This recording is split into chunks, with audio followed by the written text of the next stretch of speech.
Hello and welcome to the sports segment here with me, Oriku Wampofo. And after months of deliberation, the Executive Council, in a 7-hour meeting yesterday, voted unanimously to cancel the remainder of the 2019-2020 football season due to the coronavirus pandemic. Now, as a result, the GFA could be losing about $2.2 million, according to Communications Director of the Association, Henry Asante-Chum.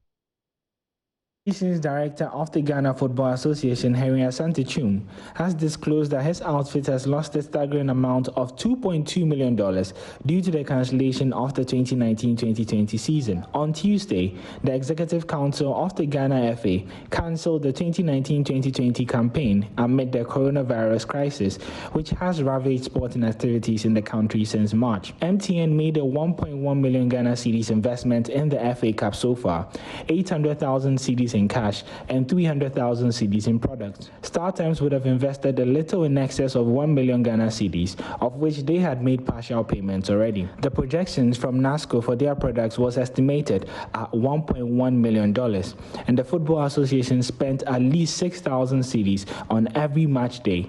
This money went into paying referees, cameramen, and venue media officers. Meanwhile, the Ghana Premier League was halted on match week 15, with the Indiana Stars leading the table with 28 points. The Executive Council also decided that per relevant provisions of the CAF Interclub football regulations, Asante Kotoko and Ashanti Gold will represent Ghana in the CAF Champions League and Confederations Cup respectively for next season. The Executive Council would also meet on Thursday, July 9th to discuss all issues relating to the next football season in Congress. The GFA will continue its engagement with all sponsors and stakeholders following the cancellation of the season. The date for the 2020-2021 football season will be announced by the Ghana Football Association in coming weeks. Kwame Bar, he was alert, but this header from Bamier.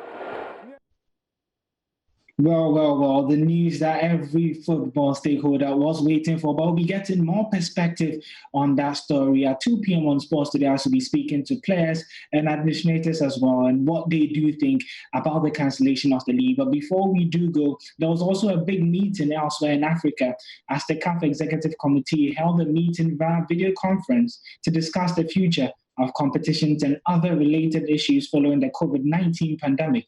The committee decided as follows.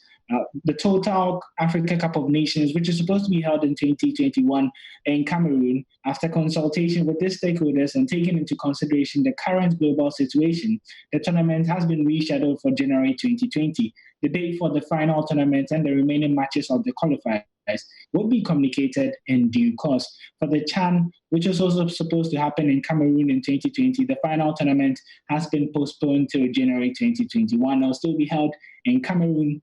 And concerning the Total Women's Africa Cup of Nations, due to challenging conditions, the 2020 edition of the Women's Africa Cup of Nations has also been cancelled. Now, from national teams to club level, and the Total CAF Champions League and Total CAF Confederations Cup would resume in September with the final four format. Semi-final matches will now be played in a single match instead of two legs. Meanwhile, the CAF Women's Champions League would now be launched in 2021, which was supposed to be launched in 2020, would now be launched in 2021, and the format and other details would be communicated in due course. Sadio Mane would also be keeping his CAF Player of the Year award because the 2020 CAF awards have been cancelled, and we'll be finding out more details as to when the next awards would be coming up.